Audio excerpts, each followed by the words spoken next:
नमस्तेभ्यः। ओम नमस्तेभ्यः।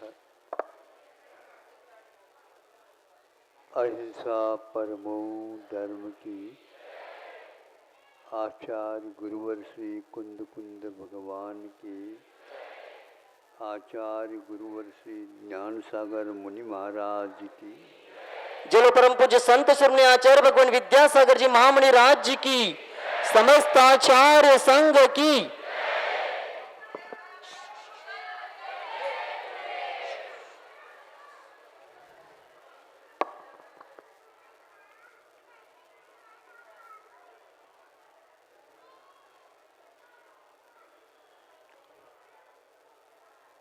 भिन्न भिन्न वस्तुओं के अपने अपने स्वभाव हुआ करते हैं।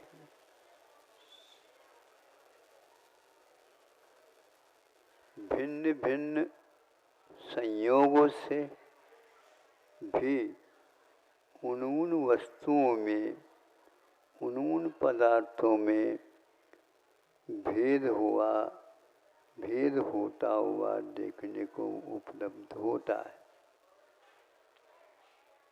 ऐसा क्यों?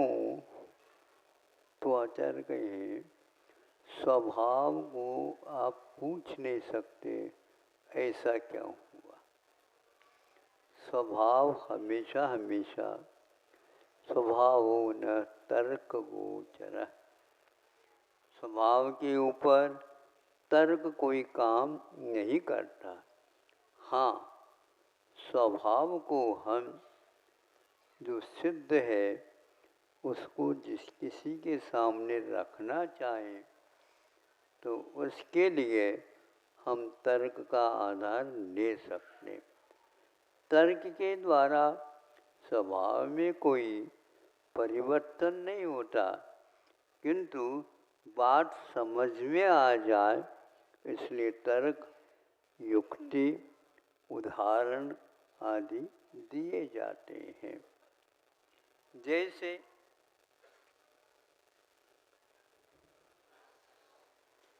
एक ने सुना था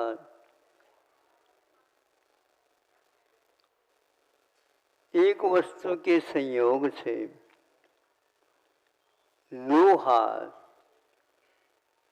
स्वर्ण बनता है और सोने की इच्छा थी प्राप्त करने की। वह वस्तु कहाँ है? मान लीजिए उसने कहा उस साधु के पास जाओ तो वह वस्तु मिल जाएगी। अच्छी बात। उस साधु के पास गया और उसने जो विधि बताई उसके अनुसार मान लो उसने प्राप्त कर लिया।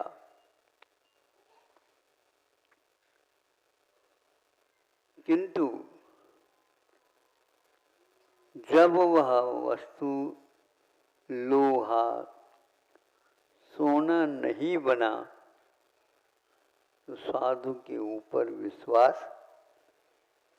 तो हो गया था, वह चला गया। अब ऐसा नहीं छोड़ना चाहिए, क्योंकि ऐसे ये विश्वास अनेक व्यक्ति कर ले और वो साधु जी समाज में रहिए ठीक नहीं। जाकर के कहा आपने जो कहा था वैसा ही किया है, किंतु सोना क्यों नहीं बना?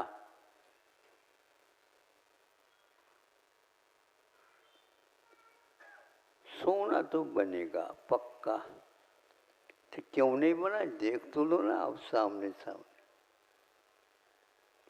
सोना तो बनेगा पक्का, ये पक्का है, ये स्वभाव है उसका, बनेगा। अब बनेगा तो क्यों नहीं बन रहा है? देख तो लो ना। ये लोहा हो तो बनेगा।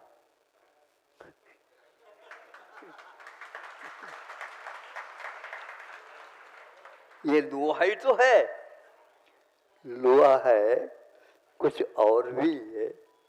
क्या है? इसने जंग खा लिया। लोहा लोहा हो, किंतु जंग खाया हुआ लोहा पारस मणि के संयोग से सोना नहीं बन सकता।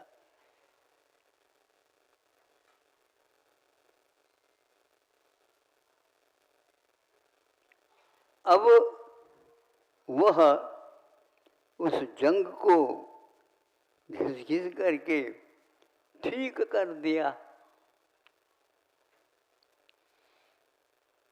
अब तो बनेगा, हाँ अब तो बनेगा, लेकिन अब भी बन सकता है, बने नियम नहीं। हमने पहले कहा था स्वभाव का भी तर्क गोचर नहीं होता। योग से उसने पूर्ण उस लोहे को ठीक करके अब जंग न खाए, इसलिए उसको उसने कपड़े में लपेट दिया और ले आए।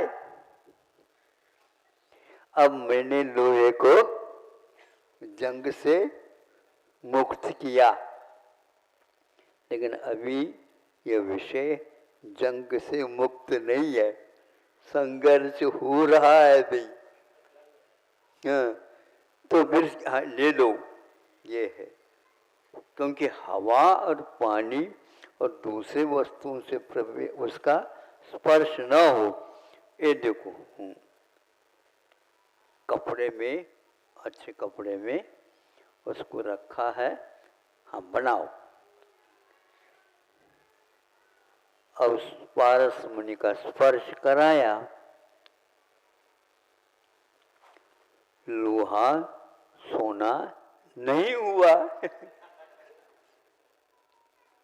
देखो आपके सामने सामने है, हाँ सामने सामने है, लेकिन आमने आमने नहीं है। जैसे हमने कहा था वैसा होने चाहिए। अब कौन सा इसमें जंग खा न जाए, इसलिए अपने वस्त्र में लपेटा उसको। वस्त्र से भी दूर करो तो वह लोहा सोना बन सकता है।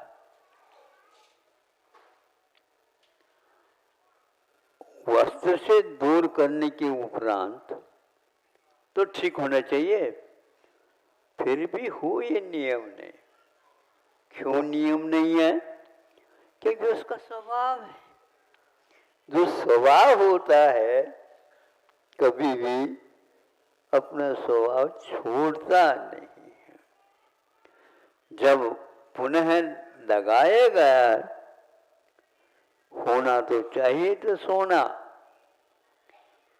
हाँ, जब उस लोहे से उन्होंने मणि का स्पर्श कराया, मणि चट से उखड़ करके दूर गया। देखो अब क्यों नहीं होता बताओ। देखो तुम लोभ में आकर के इतनी बड़ी बड़ी सलाई को यदि लोहे के लगाओगे तो यही होगा। तुम्हारे भीतर लोभ उत्पन्न हुआ है। ये थोड़ा सा ले आते और मणि को स्पर्श करते तो शून्य हो जाता। अब आपके सामने यह तीन उदाहरण दिए, एक जंग का और एक कपड़े का और एक अनुपात, यानी उसकी मात्रा लोहे की अनुपात से होना चाहिए। आज के बच्चे भी लगभग ऐसे कर रहे हैं। इनको लोभ है केवल, और हम शांति से बैठ करके कमाई कर ले। यदि ऐसा ही होता है तो इतिहास में क्यों लिखा गया? पुरुषार्थ करो सही सही दिशा में, सही सही पुरुषार्थ हो तो मिले। किंतु पढ़े लिखे होने मात्र से नहीं मिलेगा। परिश्रम करिए आप, और अर्थ पुरुषार्थ के लिए भी हमेशा यही लोभ तंत्र नहीं होना चाहिए। हमने पर्व के दिनों में भी कहा था, लोभ तंत्र लोकतंत्र का नाश करने वाला है। इस लोभ के कारण सब ने उस अर्थ की कामना करते हुए भी वो लाभ नहीं होता, होगा भी नहीं। ये क्योंकि ये स्वभाव है। कैसी कैसी वस्तु में इन स्वभाव का परिवर्तन होता हुआ देख लेते हैं। वस्तु वस्तु में रह करके भी संपर्क से, संयोग से और अनुपात से उसका हमने अध्ययन नहीं किया, इसलिए वह हम सफलता प्राप्त नहीं कर सकते हैं। गुरु लोग इसमें ये कहते हैं, आप अर्थ के पुरुषार्थ करते हुए भी सफल हो ये निश्चित नहीं, किंतु ध्यान रखना इसी मार्ग से यह संपादन होगा। वो क्या है? तो आचार्य कहते हैं, पूर्व में किए हुए कर्म का जब उदय रहता है अशुभ का, तो कितने भी आप श्रम करो वह सफल नहीं हो सकेगा। पुराण ग्रंथों में इस प्रकार कथानक भरे हुए हैं। उन्होंने धैर्य के साथ उसको पालन करते हुए उस कर्म सिद्धांत को, आज उसको हम भाग्य बोलते हैं, किंतु कर्म सिद्धांत देखने योग्य नहीं है, आंखों से दिखता नहीं, लेकिन है क्या? नहीं, बिल्कुल दिखता है। एक रो रहा है और एक हंस रहा है। ये क्या है? बोलो। हमारे नसीब में ही ऐसा लिखा, लिखा तो है नसीब, अब नसीब आ गया। करीब आ रहे हैं आप कर्म के साथ। कोई उसको नसीब कहा, कोई उसको कर्म कहा, किसी ने भाग्य कहा है। किस मत? ये कौन सा मत है? हाँ बोलो, इकट्ठा करो। अब किस्मत का है ये किस्मत? ये अपने ही अतीत काल में किए हुए मतदान का आज ये फल मिल रहा। समझ में आ रहा किस्मत क्या है? किंतु जो भव्य होता है, निकट भव्य होता है, उसकी क्या पहचान महाराज? धैर्य के साथ जो सही दिशा में सही पुरुषार्थ करता है तो उसका किस्मत भी पलट जाता है।